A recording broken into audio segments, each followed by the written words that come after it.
Hello, I'm Phoenix Mayor Kate Gallego. What if I told you that the cure for cancer will come through Phoenix, Arizona? I believe that it will. Nearly 20 years ago, the city of Phoenix partnered with business, education, science, and medical visionaries to make a substantial investment in the medical and biosciences. Today, our life science leaders are driving translational discovery, which is also driving our tremendous growth. There are many reasons Phoenix is the fastest growing city in the United States. Our commitment to growing a strong, diverse economy, our support of entrepreneurial ecosystems, and our unparalleled quality of life. But as you're about to see, it's also an investment we made 20 years ago that is paying off handsomely today. We believe Phoenix is the new land of opportunity. We invite you to join us. There's something happening in Phoenix. It's groundbreaking, it's life-changing, and it's driving tremendous growth. Many factors have helped elevate Phoenix to the 5th largest city in the nation, but none has had greater impact than a field that has led to transformative thinking in genomics, precision medicine, molecular medicine, cancer and rare disease research, bioscience. It's driving translational discovery and Phoenix's rapid ascension.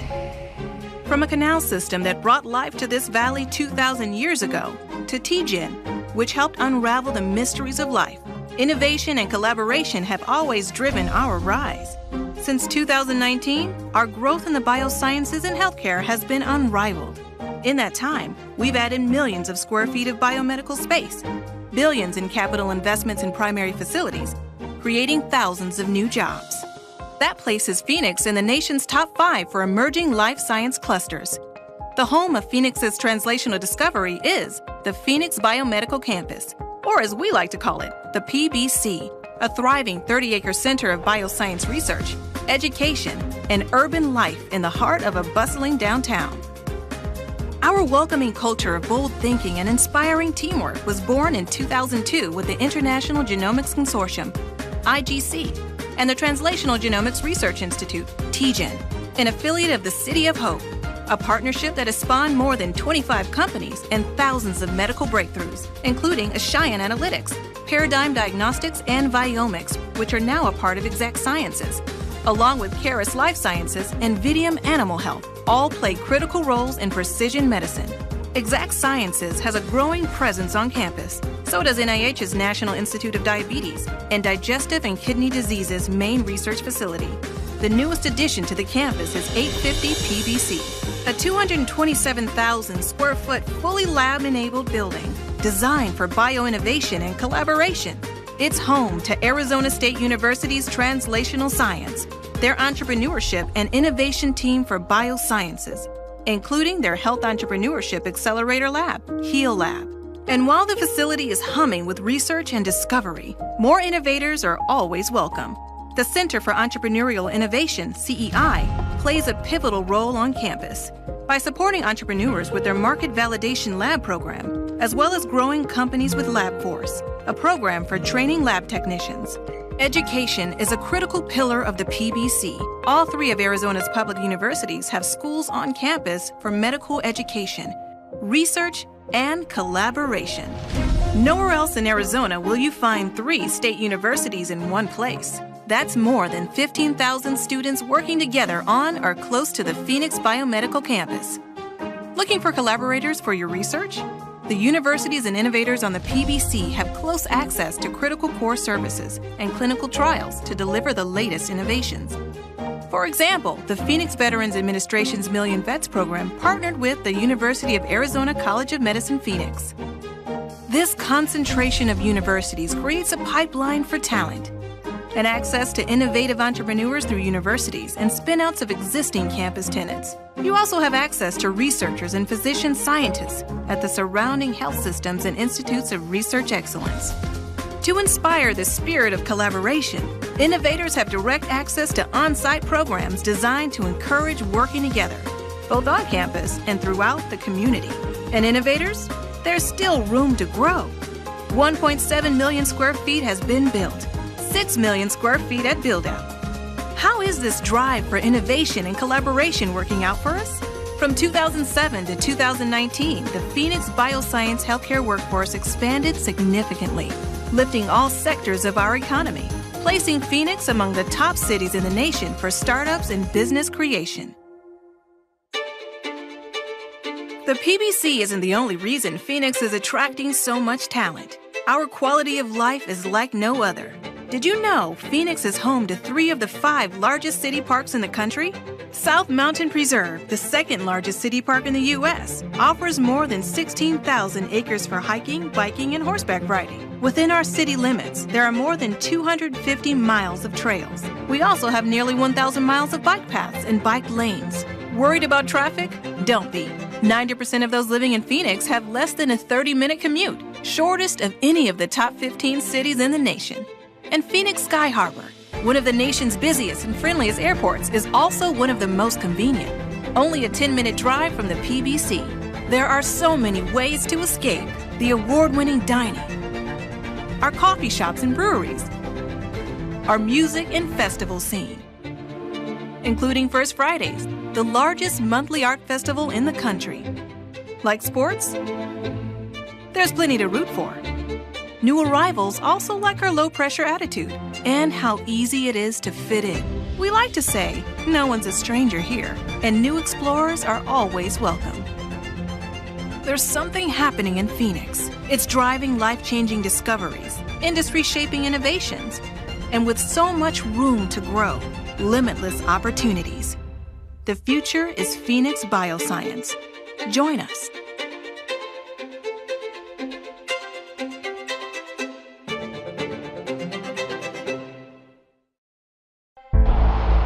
ADOT, connecting Arizona.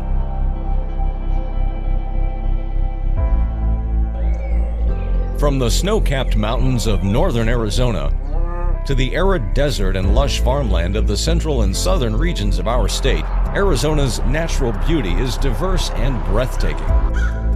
Residents and tourists alike certainly enjoy our scenic state. Unfortunately, sometimes a closer look reveals litter. I found a lot of socks. ADOT spends about $8 million a year cleaning up litter along our state highways. Removing litter from our roads and highways is a time-consuming and costly job that threatens to get worse as Arizona's population grows. Thank you for participating in the Adopt a Highway program. So we greatly appreciate the help of Arizona's citizens like you who volunteer in our Adopt a Highway program. Give your guys self a hand. Your group has graciously agreed to clean up litter along a specific section of highway for a period of 2 years.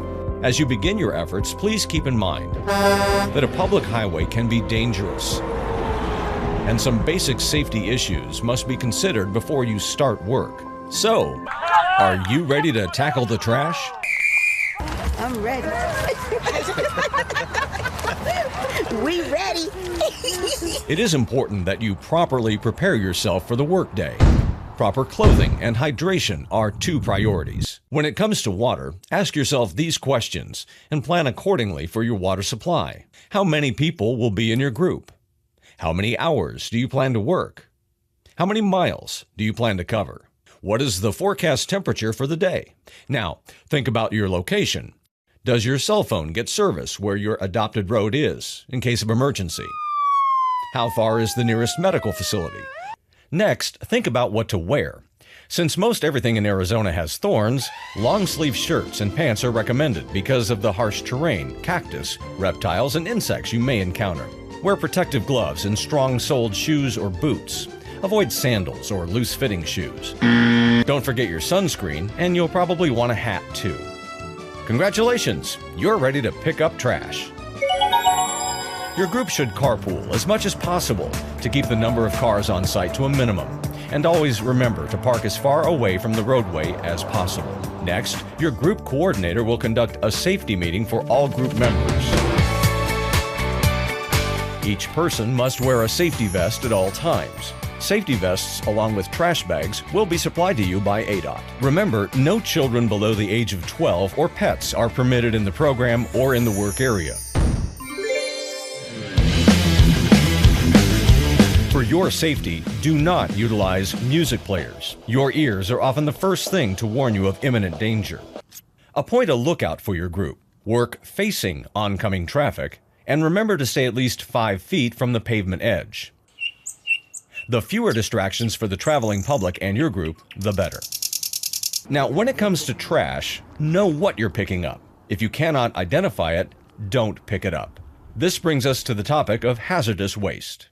Methamphetamine is the #1 drug abused in the United States and Arizona today, and is responsible for a lot of our violent crime. The sun is rising. Each pound of meth that is manufactured produces 5 to 6 pounds of hazardous materials as waste. So when you're out here on the roadway, don't pick up things that have tubing that is red, ice chests that are red, or red chemical bottles. Bad guys throw them out here because they don't want to get caught with them. Also, leave those corroded propane bottles alone. Used car batteries, needles, syringes, or anything that you don't know what it is. The best rule of thumb is if you are uncertain, don't touch it and inform local law enforcement. Remember, be alert. Also, do not enter pipes or culverts. The danger is too high, so let the pros deal with that. You should pick up small items made of paper, cardboard, plastic, styrofoam, wood, or rubber. Glass items and small empty containers are okay if they do not have sharp edges. Tie your bags securely shut and place the filled bags at least 6 feet from the pavement edge. Do not overfill or overstuff the bags. ADOT workers must lift these bags into their trucks. Place large or heavier items like tire debris or any items that would tear a bag near the filled bags. Remember, don't move anything that could cause you or your team members physical harm. ADOT will remove your filled trash bags from the roadside after the cleanup is complete. Avoid overexertion and drink plenty of fluids to stay hydrated. Adopt a Highway program encourages recycling, so collect the recyclables and take them with you. Make sure your group has enough water and that on-site first aid is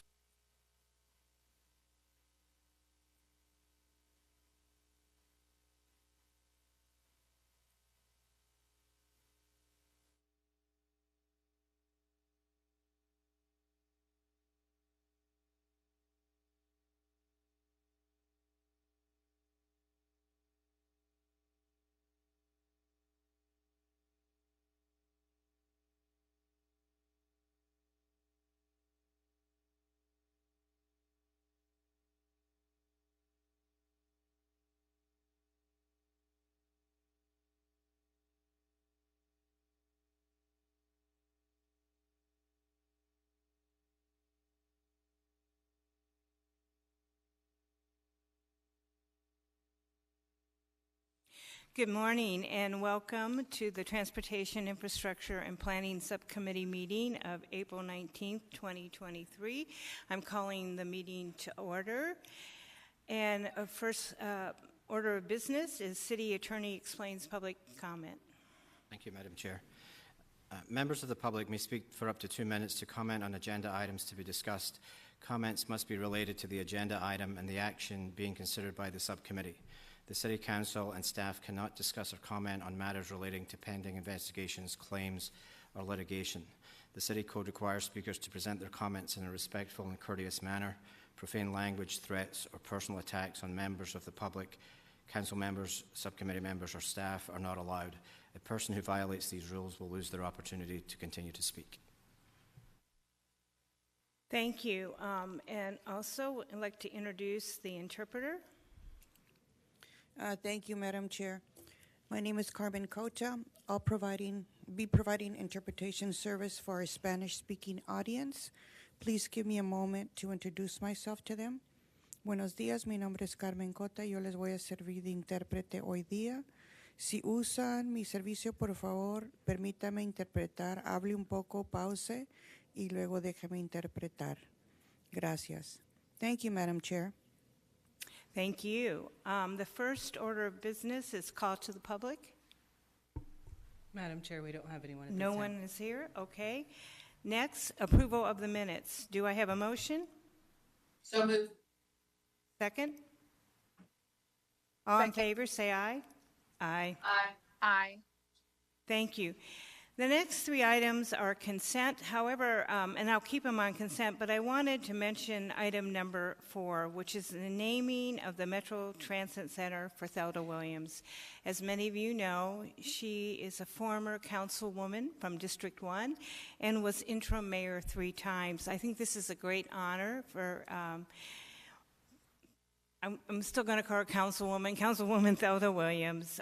She did a lot for light rail. I know I was joined by Laura Pastor in signing a letter recommending that the transit center be named for her. So I'm ready to take a motion, but if anyone else has any comments, I see Laura shaking her head. Laura. Councilwoman Pastor, I'm sorry. That's okay. I so move the consent items 1 to 4, especially item number 4. Yes, Councilwoman Thelda Williams deserves this honor. She will always be a councilwoman. I asked that question in the past of like, when do you stop? And they're like, no, you're part of the group. So I'm excited to see this happen. So thank you. Great. You need a second. All right. Well, with that, may I have a motion for the consent? That's items 2, 3, and 4. Move. Second. All those in favor say aye. Aye. Aye. The motion carries unanimously.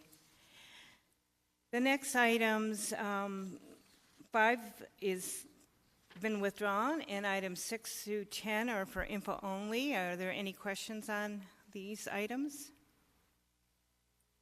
All right, then we will turn to item 11, flood control update. Eric will be joining us along with Mike Fulton from the Flood Control District.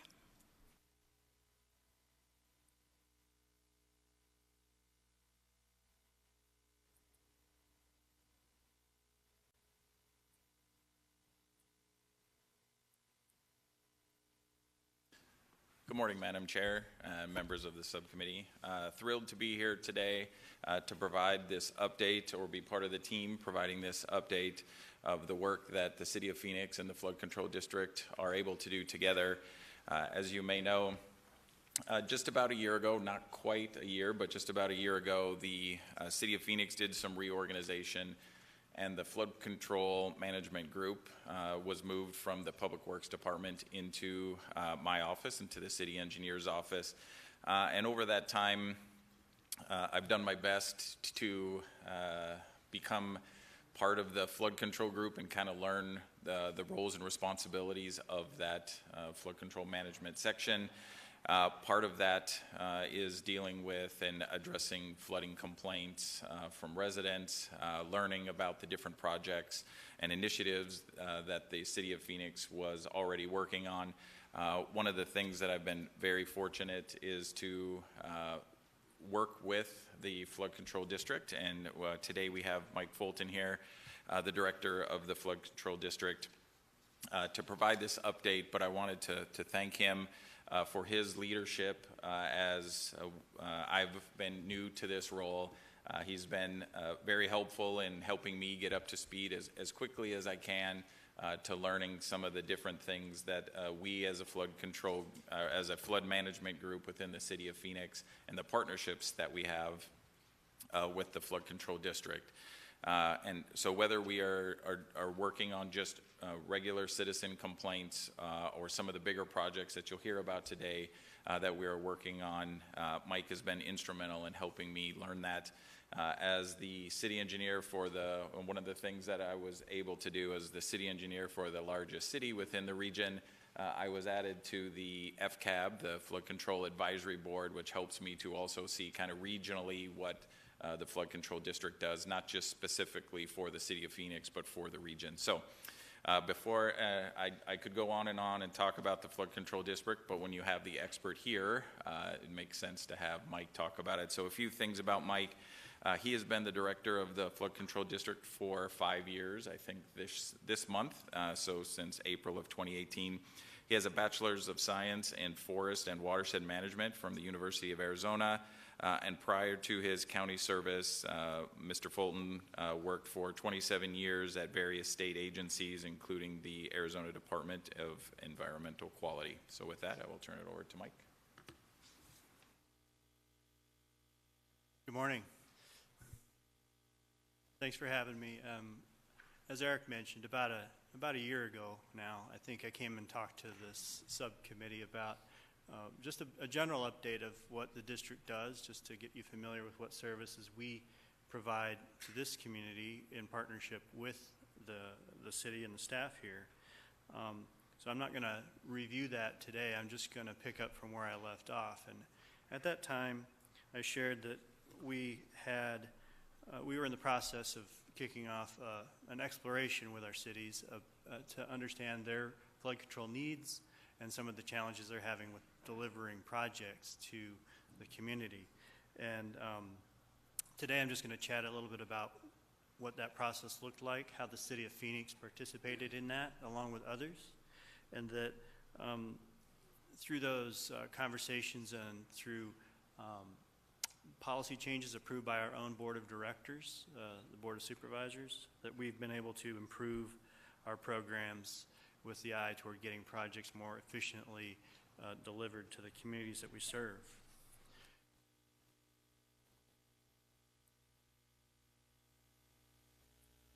There we go. So really quickly, how do we partner with cities? This is our outline for the day. How are we funded? Because all projects in public works depend on funding. And then a bit of our history with partnerships with the City of Phoenix. Some of the challenges we've heard, not only from the City of Phoenix, but other communities within Maricopa County. And then talk about what revisions we've made to our business model as a result of our conversations with the cities. And just focus a little bit on benefits that are easily seen right now in the short term to the City of Phoenix based on those changes.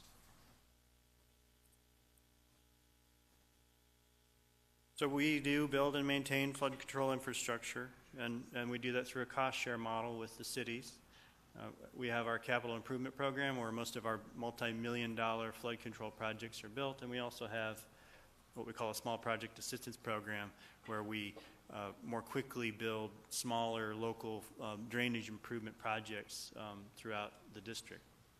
We also have a big role in risk communication for the citizens of Maricopa County. We identify hazards through studies and also develop basic solutions for those studies and then work with the cities to implement them. And we also delineate and redelineate floodplains in certain parts of the district at the request of the communities or where new information suggests we should do so. And we also have a flood warning network, an emergency planning group, which we share information during flooding events with the cities. So I just wanted to point out all those services. It's not just about building infrastructure. We have other partnership arrangements with cities as well.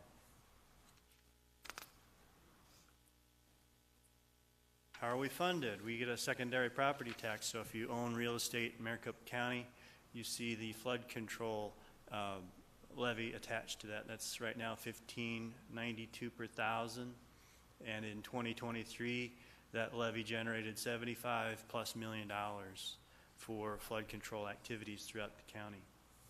So a growing tax base has even allowed the board to lower the levy and but keep the overall collection about the same in the $75 to $80 million range.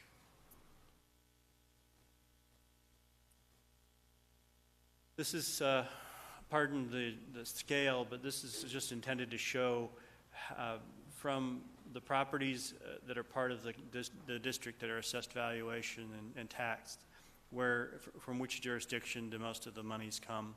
And you can see here Phoenix being the largest in the area. About 22 of those 75 million come from City of Phoenix. And it scales all the way down to Buckeye and other smaller communities that have growing tax base, but not as big contributions. I think really the takeaway here is, given our funding partnership model where we talk about cost shares for projects. Those cities that have reliable and dedicated funding sources to help to match the district funds that are part of our business model, they're in the best position to take advantage of the monies that come from their properties in their jurisdiction. So not many cities have their own dedicated flood control funding or stormwater, or these are struggles for most cities, and we heard that throughout our conversations with the cities in terms of how they go about delivering flood control projects.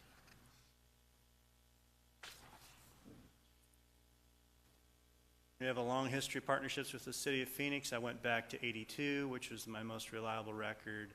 We've had 38 projects with City and over $500 million in investments between the city and the district in bigger projects, and then a very popular smallest project assistance program that started in 2010.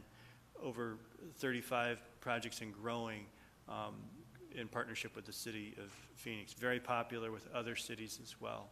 And we've done numerous hazard mitigation studies in partnership with staff to identify hazards and avoid hazards in the first place. That's the cheapest flood control we can exercise. This is our capital improvement program. I just want to talk a little bit about the business model. This is important to how we adjusted our plan. We design and construct new flood control infrastructure, and it's really in the CIP program. It's the regional, it's the big projects, it's the Paradise Ridge project types that fit into our CIP, and those require a city district cost share as a matter of policy by the district board of directors. We have a small project assistance program, and that business model is similar. It's different from our CIP because we look at trying to quickly implement projects within a couple of years. We have standard agreements that help move negotiations along. We look at projects that are going to be completed within 2 years or less. And we have a slightly different cost share contribution formula that's capped, which I'll talk about in just a second. So I mentioned we went on our journey. We did this with the help of the FCAB, Eric Froberg being a member, where the FCAB went and talked to a number of cities about what their challenges were in terms of getting projects delivered. But what we'd been observing and what I talked about last year here was that the number of projects we had seen coming forward was low by historic standards. And in 2020, in fact, in a very popular program, SPAP, we had no projects proposed. So these were kind of data points that took us out to talk to the community, try to figure out what's going on. Projects that had been recommended sitting on the shelf, essentially just not moving forward, was another data point. And again, the board of directors used our community advisory board to explore and build upon what the district had learned through our own conversations with the cities. So really we went out with those questions, used the Flood Control Advisory Board, and eventually, and just a couple of months ago, the Board of Directors approved some program changes, which I'm going to talk about today.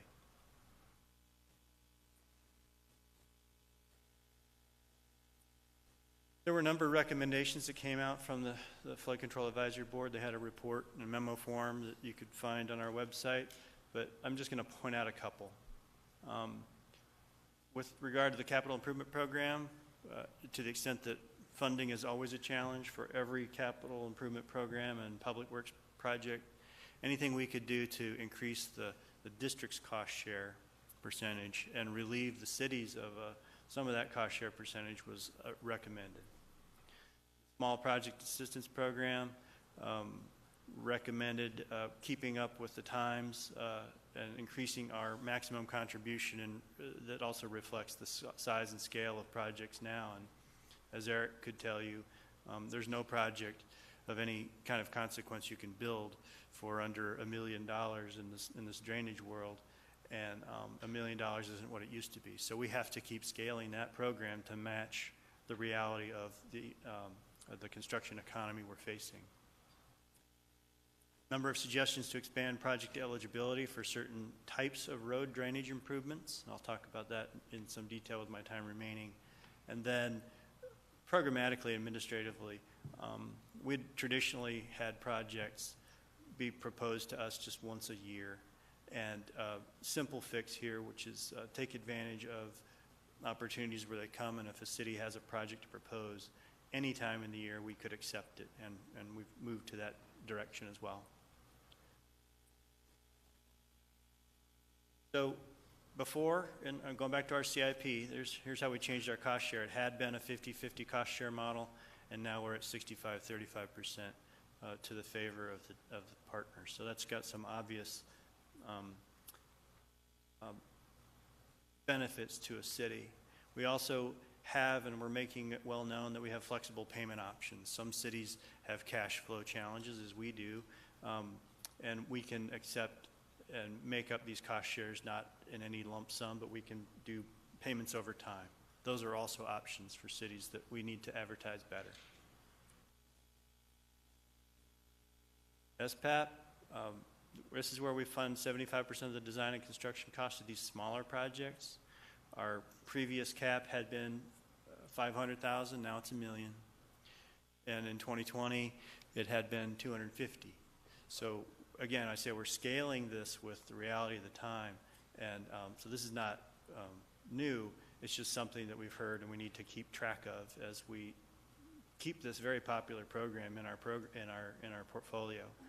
So we fund 50% of that cost share upon contract award, and in these programs, the cities lead the work. We just are the bank.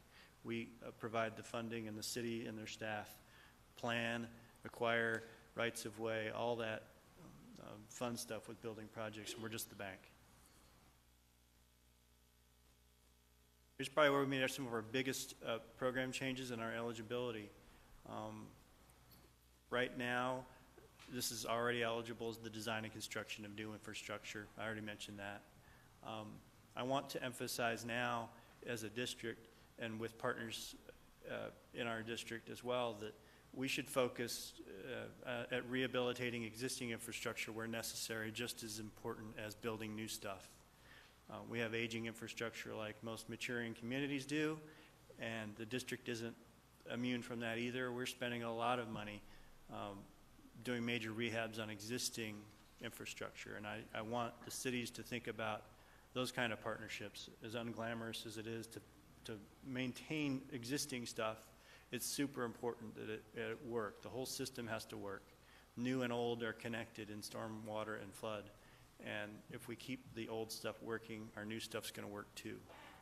Road drainage improvements that resolve flooding that restricts access to certain critical facilities. That's a mouthful, but it's really intended that we don't traditionally participate in road drainage projects as a district, but in this case, the Board of Directors has decided that if certain flooding is impacting critical facilities, and think about a hospital, a police station, a emergency shelter, these sorts of things that require 24/7 access, that we are ready to participate in those kinds of projects as well. And not new, it says new, but it's really not. Bridges and other access over water courses that are impassable for 14 or more days a year. Kind of a rare bird left in Maricopa County, but that's already been allowed by statute. I just wanted to point that out. So we don't participate in bridges. We will and we can if these conditions apply. Eric's still looking for his 14 or more day a year impassable crossing. Administratively, I said now we're moved to anytime applications and a streamlined process. We've walked our cities and our partners through that. We're going online with applications and also methods and means by which a city can see where their applications are, who else in their city might have applied. These sorts of very useful things people can do from their desk rather than having to hard copy, attach documents, and get our proposals in front of the district, and we can have those conversations about partnerships. So let's talk about City of Phoenix. I'm just wrapping up here.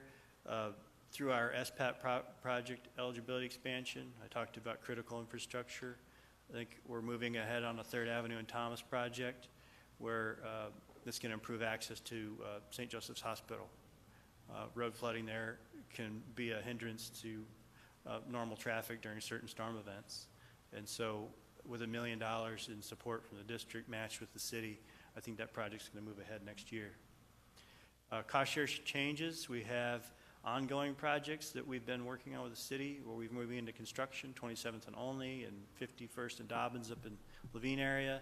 And then we've got a number of projects that you've cooked into your 2023 general obligation bond package.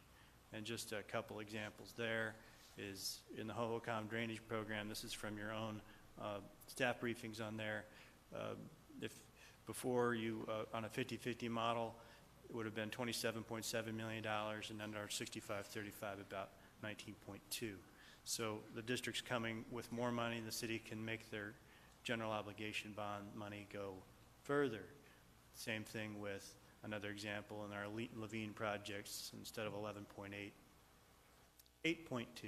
So this is just 2 examples, and plus the SPAP example at the hospital about how that cost share is going to help the city of Phoenix and any other city who takes advantage of that cost share change make their money go further.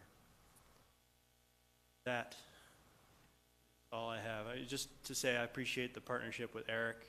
He's been full of questions, and I've been trying to help him answer, but he's a huge influencer and supporter on the FCAB, so he's filling that role very well for you in the city of Phoenix on the FCAB. And I think with these changes, we're going to make some, bring some more projects forward. Always struggling with funding, every city is, and competing priorities, but by doing these simpler changes, I think we can bring more projects forward and move them faster into the future. So with that, thank you. Well, I want to thank you. This is a good example of city and county working together. I had put in a call to Supervisor Bill Gates about flood control and looking at the funding. We pretty much gave up on asking for small assistant grants because it just wasn't effective given the cost of labor and product supplies.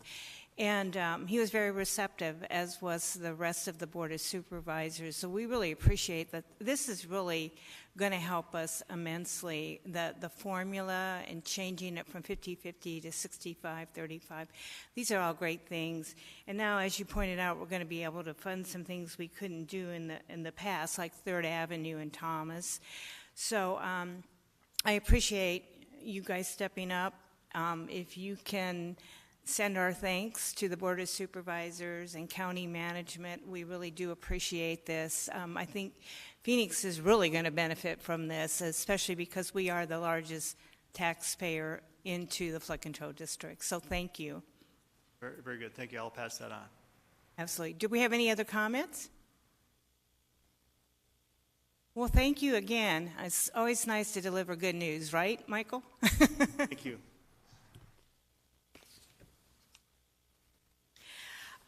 We're going to have to go back to item 8. I apologize. I didn't have it on my list, but we do have a speaker. Item 8 is for information only. It's on the freeway program update. Rocky Hula? Am I saying that? I apologize if I'm butchering your name. Yeah, it's okay. It's Rocky Quiella.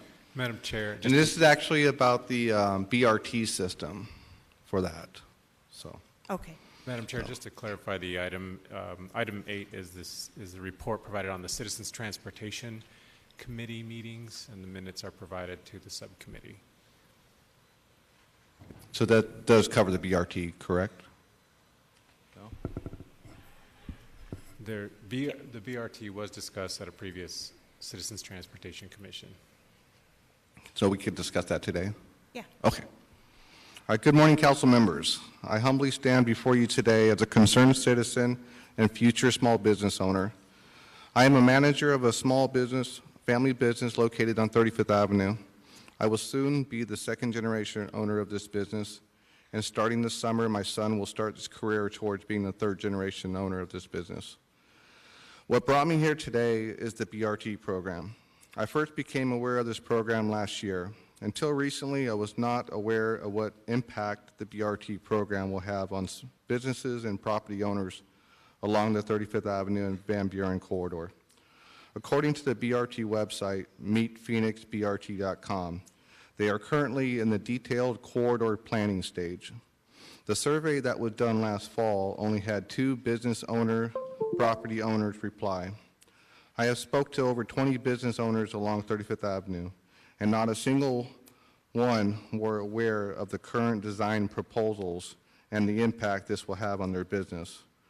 According to the BRT website, they state they are supporting meaningful and equitable community engagement. I do not feel that the BRT team are meeting these standards. Business, property, and resident owners along the corridor need to be informed of this information ASAP.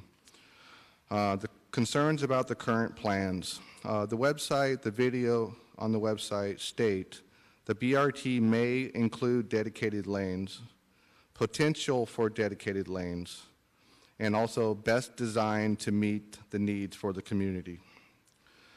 There are no current designs for any without dedicated lanes.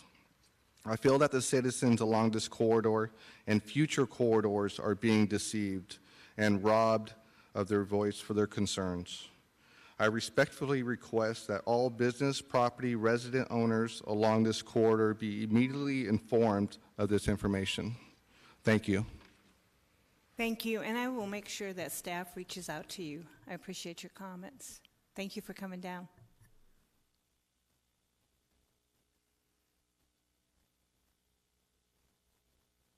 Okay, so we'll go back to our agenda and item 12, our Public Works Apprenticeship Program update.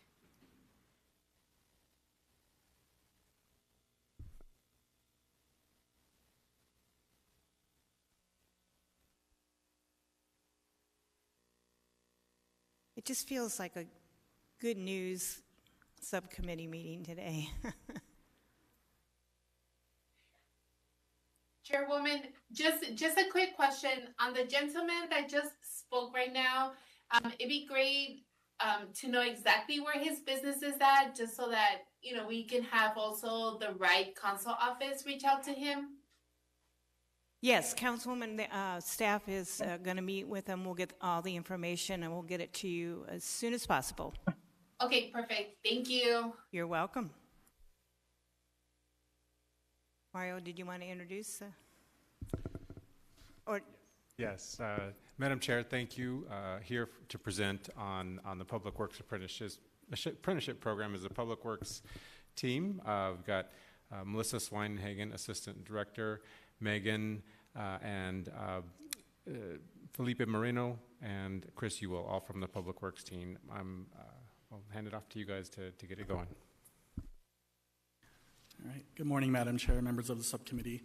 Very excited to talk about the Public Works apprenticeship programs and provide an update on our ongoing efforts and deep commitment to continue to expand in the area of apprenticeship. So currently, we have 3 programs that are online and one that is just launching, so our 4th. So we're very excited about that. Public Works has a deep-seated tradition in apprenticeship, going back all the way to our legacy program with our electrician apprenticeship program. Since that time, we have expanded into other lines of our business in the field of solid waste with our SWEO apprenticeship, going into facilities with our building equipment operator apprenticeship program, and then now very excited about the newest apprenticeship within the department, which is our fleet technician program. So lots of good stuff happening in the Public Works department. I'd be remiss if I didn't mention that this would not be possible, any of these programs, without the strong commitment with our labor groups, as well as our collaboration with the Human Resources Department. So between HR, our labor partners, and Public Works, we've been able to do some really amazing things in the way of apprenticeship. So with that, I'll turn it over to Megan, who's going to talk a little bit about HR's role in our programs. Good morning, Madam Chair and members of the subcommittee. My name is Megan Avalos, and I'm the Deputy HR Director over Talent Acquisition to talk a little bit about our role in apprenticeship programs today. So within HR, we have a full-time apprenticeship coordinator. She's dedicated to the day-to-day operations of the program as well as growing different opportunities throughout the city. And we really feel that apprenticeship programs are a tremendous opportunity to bring people to the city and fill vacancies and provide opportunities to expand their experience and gain valuable certifications in their field. And because of the success that we've had with these programs, we really are looking holistically throughout the organization to see which departments would benefit in expanding their programs and offering apprenticeships. So in addition to the programs that Felipe mentioned before, there are apprenticeship programs throughout the organization. We've got the Parks Gardener, Street Maintenance Worker Apprentice, which we'll talk about later, Instrumentation and Controls and Water, a General Apprentice across several different units, and most recently the Finance Procurement Officer, which we actually had an info session about last night, and we had over 50 participants. So it's just a really great opportunity to bring people in and grow their experience. But what makes the apprenticeship so appealing?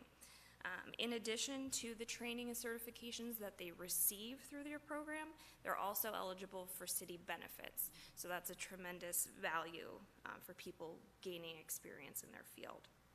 Additionally, apprentices are eligible for Workforce Innovation Acts funds. 11 apprenticeships right now currently are receiving those benefits, which do include gas cards.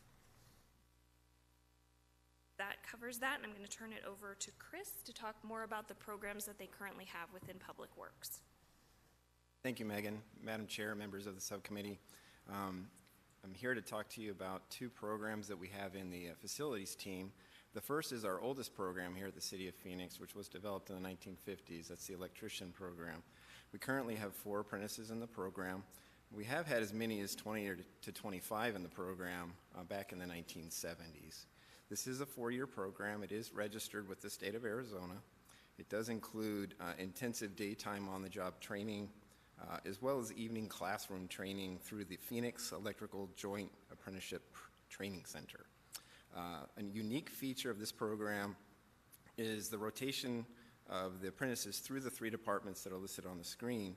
And in the near future, we'll be having a 4th department with street transportation and their traffic signal shop. The next program is our building equipment operator program. It is a new program, started last year. It is aimed at training women and men on HVAC systems and the associated technical systems that go with it. We currently do have 2 positions in that program. Just as with the electrician program, they do intensive daytime training for 2 years, as well as evening training that is offered through Arizona Pipe Trades. This program is especially important for us because it has become harder and harder to find skilled, trained workers in the field of HVAC, and we have very complex systems for our air conditioning systems here in Phoenix, all the way down even to very simple systems as well. We currently do have 1 apprentice in that program, and we do have 1 vacancy that we're actively recruiting for right now. I'll turn it back over to Felipe. Thank you, Chris. So I'm here to talk about the Solid Waste Equipment Operator Apprenticeship Program. Very proud of it. It is the first in the nation of its kind for heavy equipment driving in the solid waste industry. This was a really great collaboration and partnership with LIUNO Local 777, who's been continued partner and commitment to helping expand and develop the apprentices within this program. Our inaugural class was in March of 2017, and we're very proud to say in 2020 we were able to achieve state certifications. That's a big deal to just really bring credibility and notoriety to the program, as well as resources. We have 10 current apprentices out there training and driving as we speak, learning the ropes of solid waste. Since the program, very proud of this, we've had 18 graduates, and the number that really makes me proud is that 15 of those 18 are still with the city. So that demonstrates a strong commitment to the organization and what apprenticeships can really do when you bring them in and indoctrinate them into the culture of Phoenix and really demonstrating what a great place it is to work. And so of those 15 that are still with the city, 9 are with solid waste still. We've also seen 5 promotions and people growing their careers outside of the ranks of equipment operator, and then 1 transfer. So we're looking to do our next recruitment in summer of 2023, so very excited to bring on the next cohort and future of solid waste. With that, I do have a short video that I want to play that just kind of highlights the story of a couple of our apprentices out there working in the community.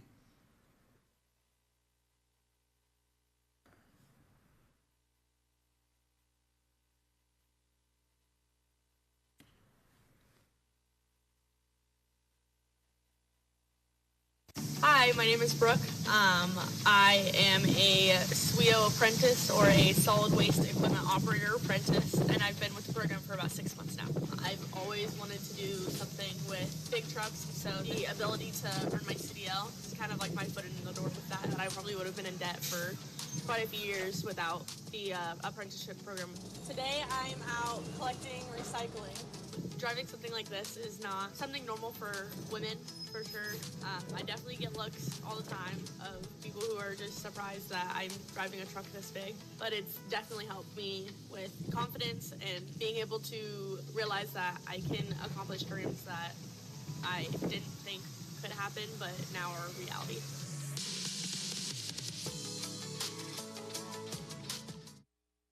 Hello, my name is Emerald Meza, and I am an electrical apprentice for the City of Phoenix. Today we'll be working at the City Council chambers. Being in the apprenticeship program gives me more opportunity to be able to proceed in a career, to be an inspector, or be my own boss. I love working for the City of Phoenix because they provide all the tools I need to get my job done, and they also take care of my well-being. Working as a woman in this field just helps me give more of a push to learning the trade.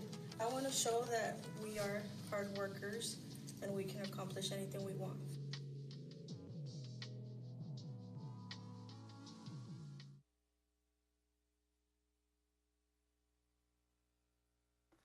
Madam Chair, members of the subcommittee, I'm Melissa Swinhagen, and I want to thank Felipe for that great video, and also our communications team that did that for us. I'm very fortunate to be here today to talk about our cool new program, the Fleet Apprentice Program. This is very exciting because it is our first ever Fleet Apprentice situation.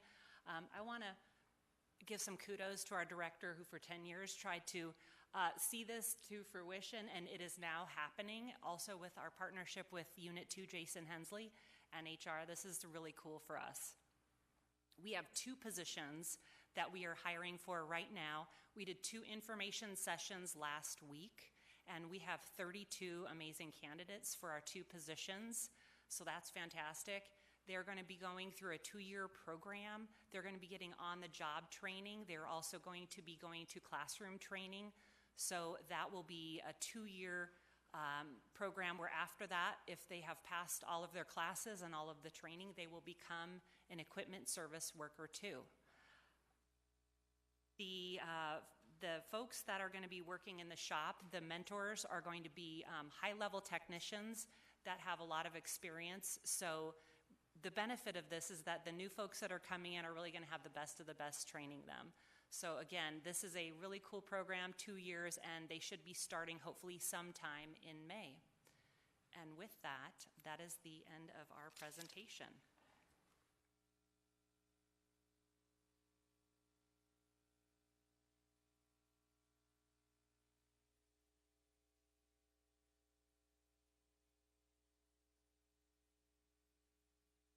Well, thank you. This is very exciting.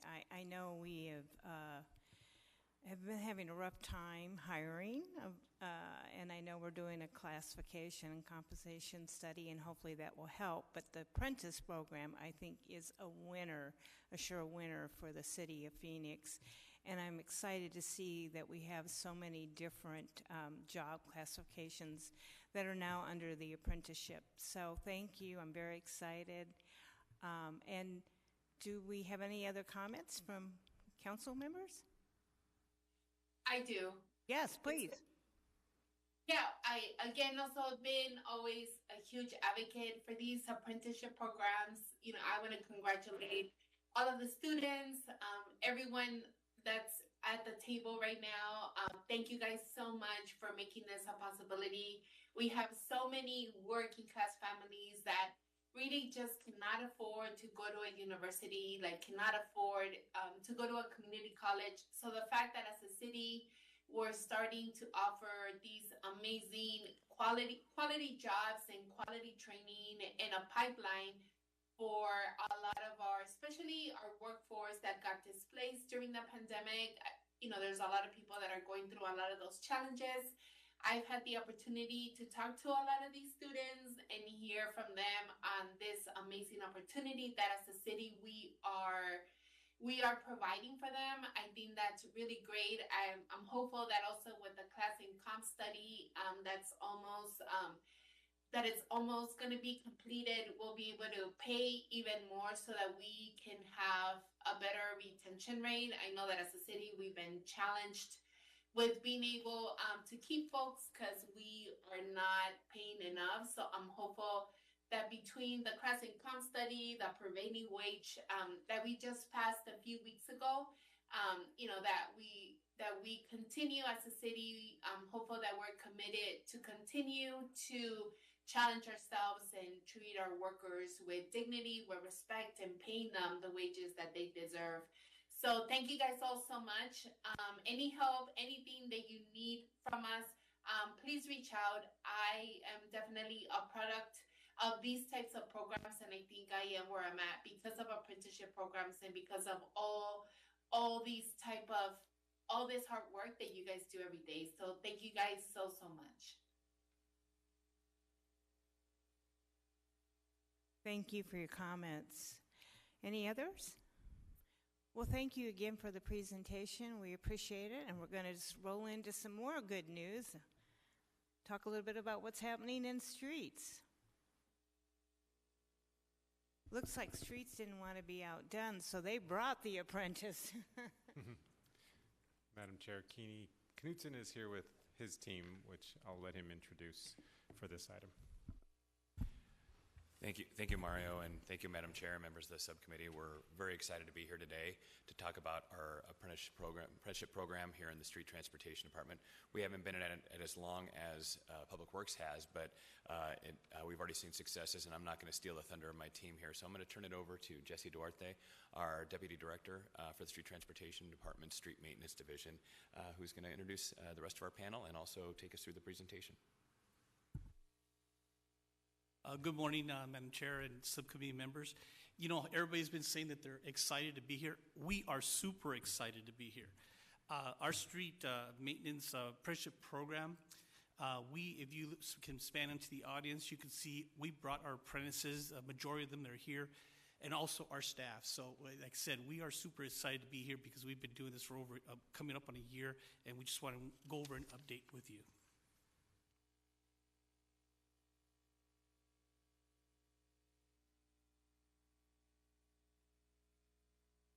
We're going to talk about recruitment needs. We had difficulty filling and retaining the positions due to the physical demand, extreme work conditions, and where we've been at with the hiring process in the last couple of years. We all know that our street maintenance worker positions are critical to our operation. They repair asphalt and potholes, sweep streets, and remove debris. They conduct street resurfacing, oversee the removal of weeds and undeveloped right-of-ways. They grade and dust-proof alleyways and respond to storm-related issues such as flood streets, clog storm drains, and provide wash removal. Now we're going to talk about some recruitment strategies. We worked with HR, and they were able to create a Field Unit 1 General Apprenticeship position. This is a position for the apprenticeship program itself. We also worked with the union, created an MOU, Memorandum of Understanding, for the program.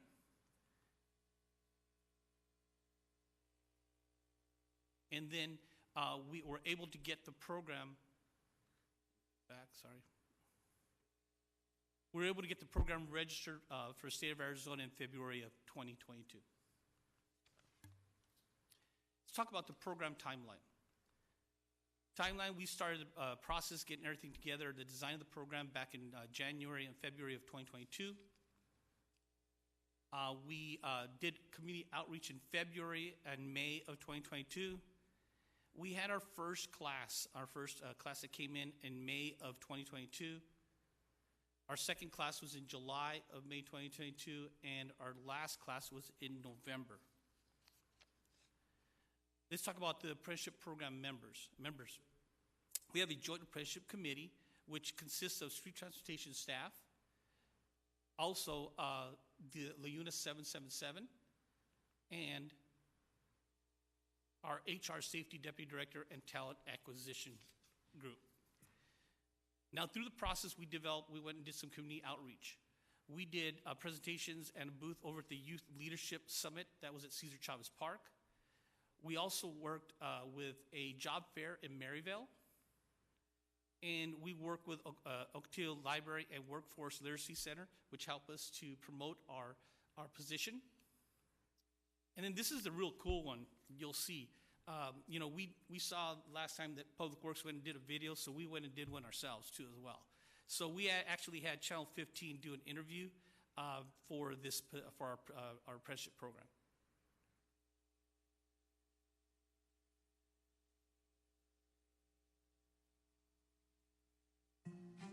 A career as solid as the concrete they're pouring, a unique and new opportunity underway right now on Valley Streets, where you can make our roads safer while getting paid to learn. I went along with the first round of recruits in Phoenix to see their hands-on training. I've learned a lot of stuff, like how to use the jackhammers, how to lay asphalt, how to mix concrete. Also learned how to drive the Bobcat. Ryan Finch was open to trying something new. He's used to fixing hairy situations and cleaning up. I used to be a dog groomer, and I switched over to do this. He's now paving, quite literally, a very different career path for himself. Ryan, one of the first in the street maintenance worker apprenticeship program with the city of Phoenix. A friend sent him the link to a mandatory information session where he learned no previous experience was necessary for him to start getting paid, making his family so proud. They're really excited for me. We were all praying about it a lot, and I just feel super blessed to be able to come in to work for the city of Phoenix and work my way up, everybody's really excited. The way the apprentice program is structured is it's a 2-year apprenticeship program, which is a 4,000-hour course. Nicholas Ramirez is the training coordinator for the program, and he says this really helps streamline talent while creating a new skilled workforce from the ground up. They spend some time in the classroom, then they put what they've learned into practice. Workers here are earning about $17 an hour while they're out training. They can also expect raises every 6 months, and by the time they complete the program, they'll be making about $20 an hour. We're looking for people that that want a future. This is not just a job, it's a career here. And this training program, with a pipeline to employment, means more staff to deal with the miles and miles of streets that need repairs, paving, upgrades to make our roads safer. I live right in this area, and I feel privileged to be able to work on this. And the program can also assist participants in getting a commercial driver's license if that aligns with your career goals. The city tells me they are actively recruiting right now. They ask you to contact them at the number or email on your screen. Please include your name, your own email, and your phone number, and they'll be able to discuss what the application process will look like. We have this information online with this story at abc15.com/roads.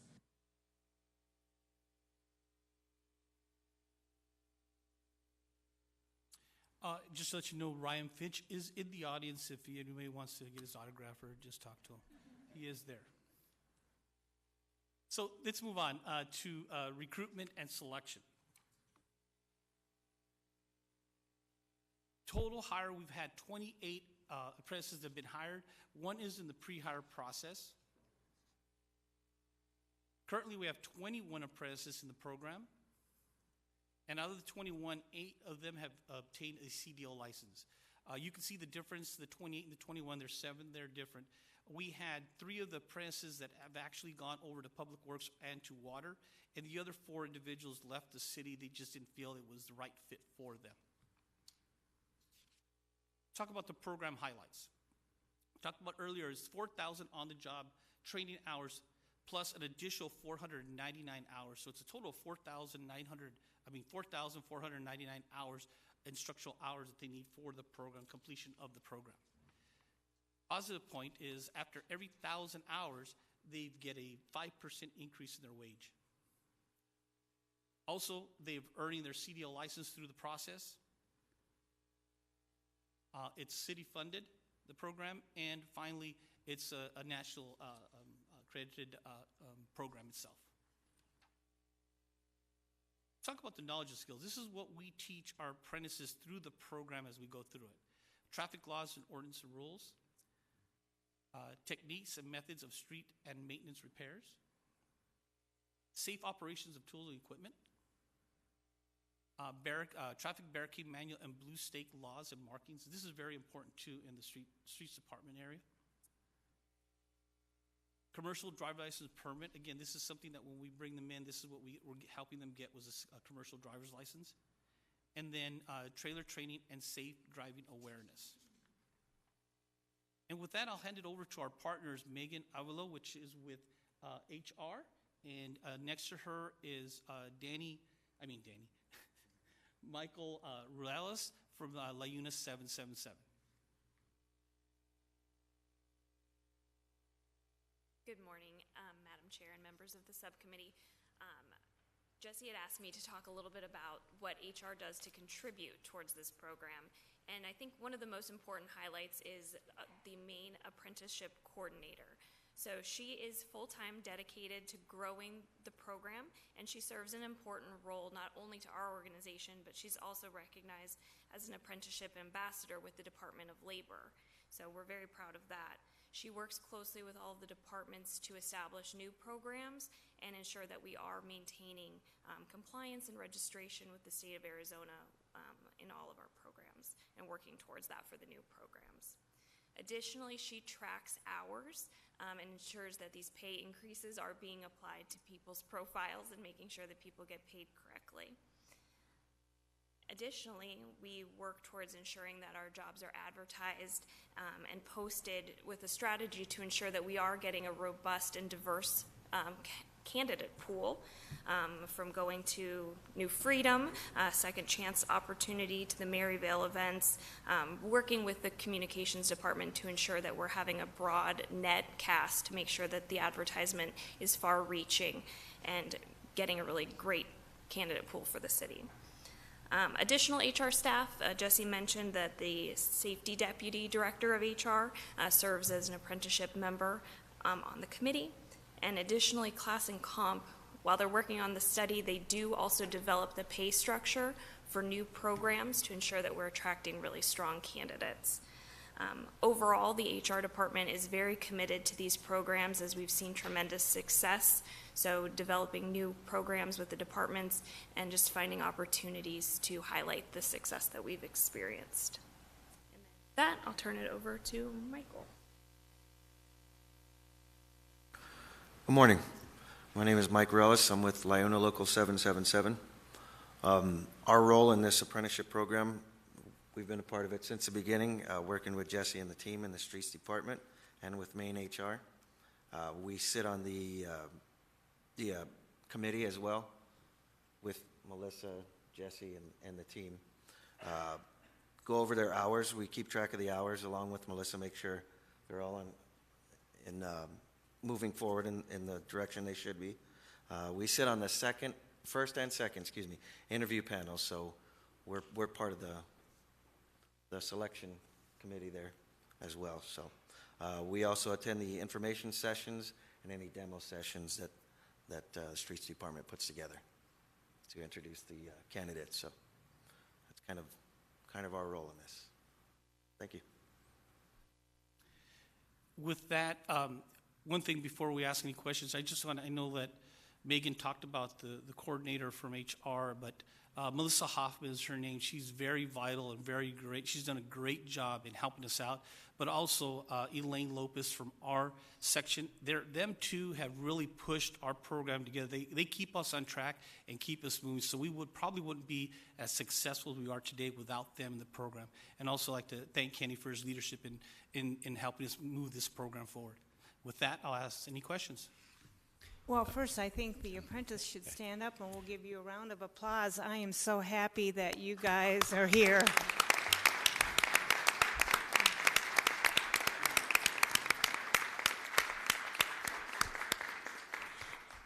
I was chatting with some of them earlier saying one of my number one calls is with regards to streets, and Keeney's laughing like, oh yeah, District 3 is always calling us about some street issues, so no one is more happy to see you guys, seriously.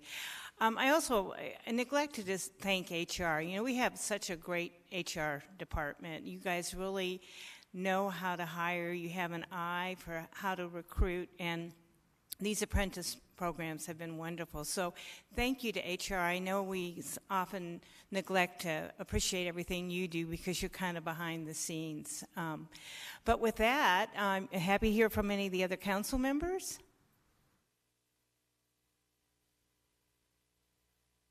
Okay, well. Chairwoman? Oh, yes, please. There you are. Yeah, again, thank you guys so much. I don't want to repeat myself with the same thing, but again, really appreciate everyone's hard work and everything that everyone is doing on this. I think these apprenticeship programs are incredibly important, and whatever my office or that I can do to continue to support and that we continue to expand on these apprenticeship programs and being able to help out, please let us know. And again, congratulations to everyone for all of their hard work. Thank you. Any other comments? I have a comment. Yes, please, Councilwoman Pastor. Well, first of all, thank you for the apprenticeship program. And I know if anybody understands, apprenticeship programs really change people's lives and place them in an opportunity in order for them to rise and move forward. My question is, I would like to see more happening with the apprentice program in the sense of more people moving through it. Can you tell me what you need in order for that to happen? I can go ahead and answer that question. Councilmember Pastor, we currently right now, we actually have stopped doing the classes right now because we're reevaluating the last 3 classes that we had and what we need to do to get it better, what worked, what didn't work. And our goal is to bring even more through the program itself. One of the things that we have in the program is that they have to have a medical card to come to actually apply to the program. We're looking at removing that obstacle and just having them come through the program without that, and we would help them get the medical card and the CDL license. So right now we are working on making it easier and get more people, more individuals through the door, but we're looking probably into August or September before we do our first recruitment. Okay, I appreciate that. In analyzing, however, I would like it to move faster. We don't have people in those positions, and if we can get people in and start providing what is needed, we can then have people in jobs quickly. And I'm looking more at the workforce piece and how, especially yesterday, I was in a community meeting and how people are saying, oh, well, we don't have enough people to process this. We don't have any people to process. I think this is one way we can move in a very quick manner and make it happen. So I can talk offline with everybody regarding this, but I just want to be clear. And if a directive or timeline needs to be given, I can do that. But I just think it's so important to get people into these jobs.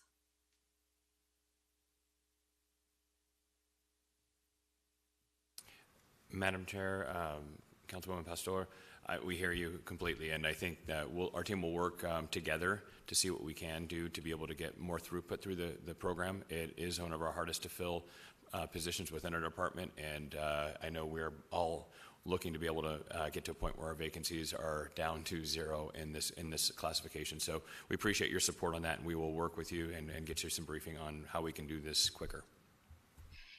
And Madam Chair, can I say something? Yes, please.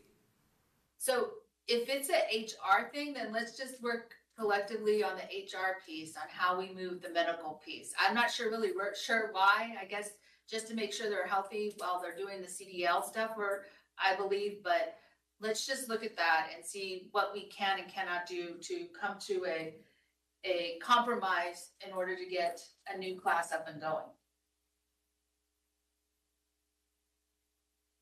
Madam Chair and members of the subcommittee, yes, we are actively looking at that, and ultimately the medical card ensures their overall success in the program, so we just want to make sure that we're having those conversations so that people can be successful once hired.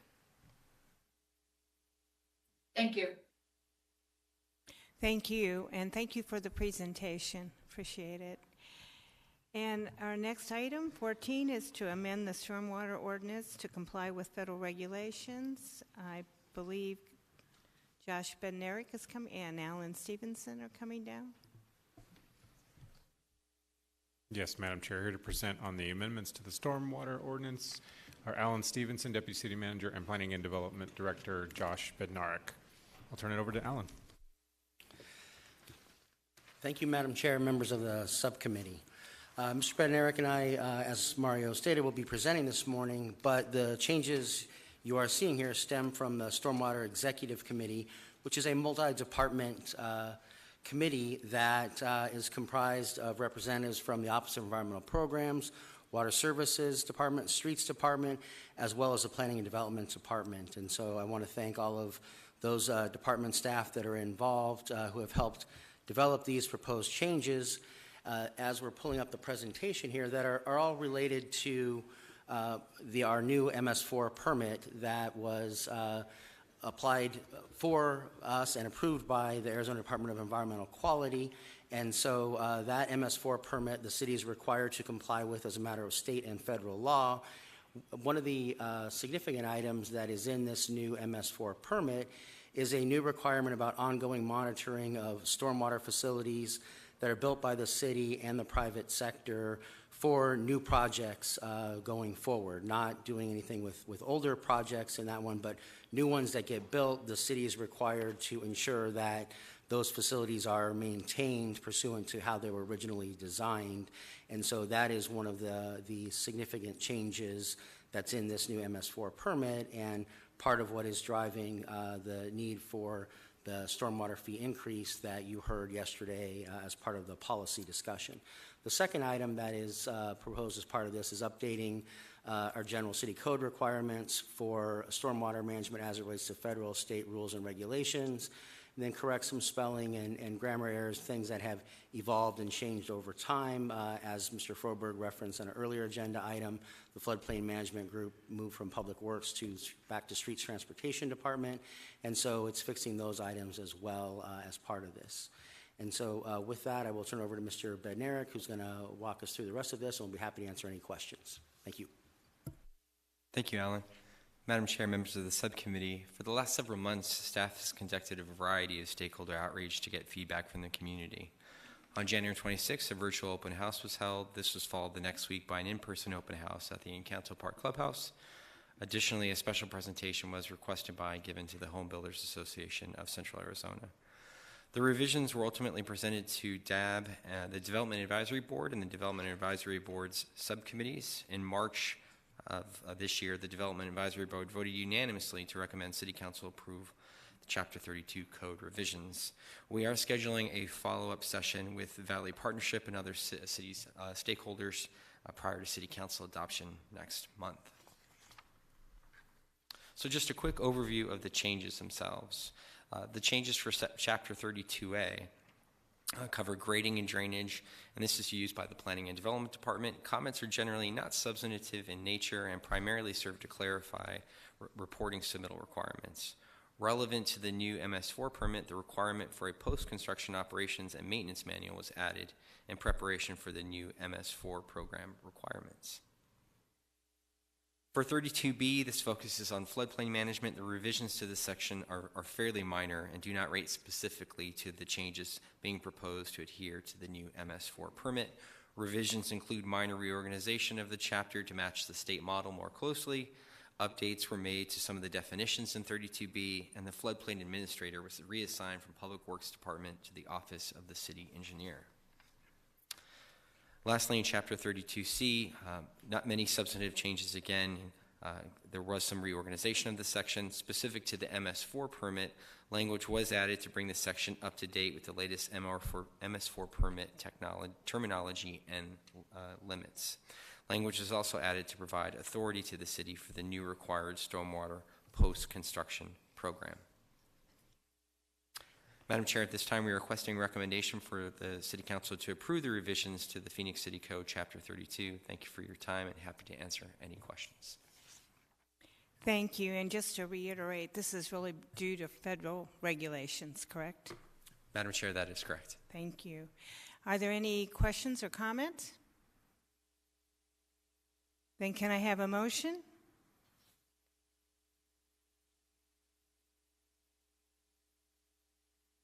Motion to approve? Second? Second. Okay, all in favor say aye. Aye. Aye. Aye. It passes unanimously. Thank you. Now we'll return to call to the public. I believe we have two speakers. Carmen Terrell. Yes, Madam Chair, we do have Carmen Terrell on the line, and we just have one speaker.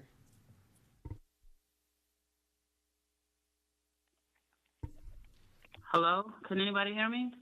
Yes, we can hear you. Go ahead.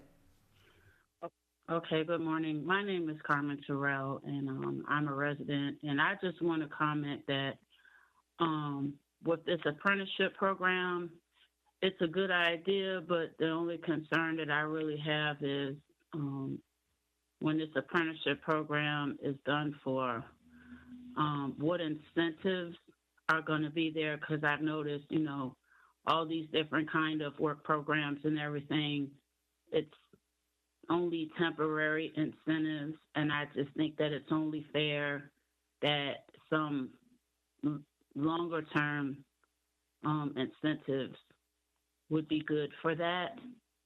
And also for the transportation piece, I don't know if anyone is really considering people that are residing in areas, because it's a matter between displacement and just messing up businesses as well that are small. And I just think that temporary decisions they're not suitable. I think the long term should be more of a thought. And I understand jobs are important, but also with Tent City going on, you have skilled people there, but because they don't have residents, they can't, be involved. And I just don't think that it's fair. But at the same time, like I was saying about incentives of long term, if there was stuff built, like say apartments or anything, could there be a way that they can reside in those and stuff like that? So just something to consider. Thank you for your time. Thank you. Our next speaker, Cindy Graber.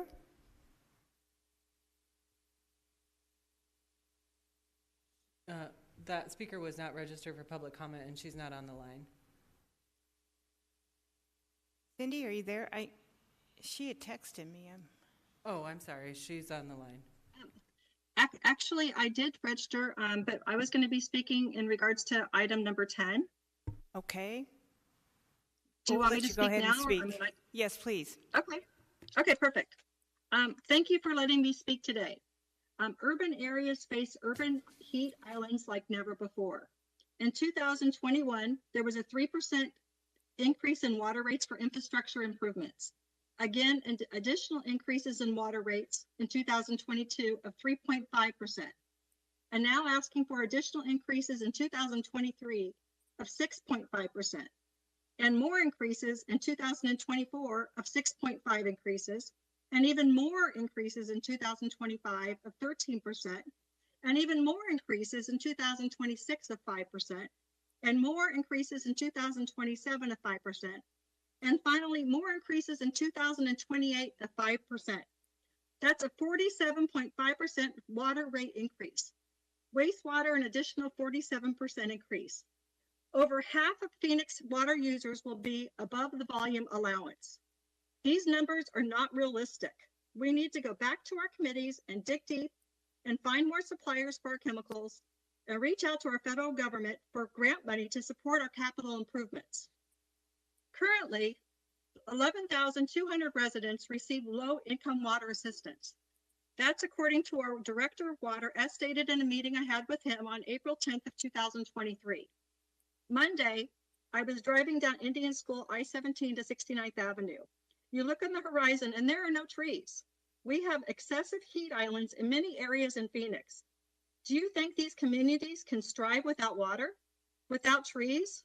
Decisions like these, proposed higher water and wastewater fees with volume allowances, will destroy these lower income communities and pretty much all Phoenix communities. Isn't it our responsibility to create healthy, resilient communities by improving the social and physical environments? This is not possible with the proposed rate structure and volume allowances that our water department is proposing today. Thank you. Thank you. I believe we have no other speakers. Then we stand adjourned. Thank you.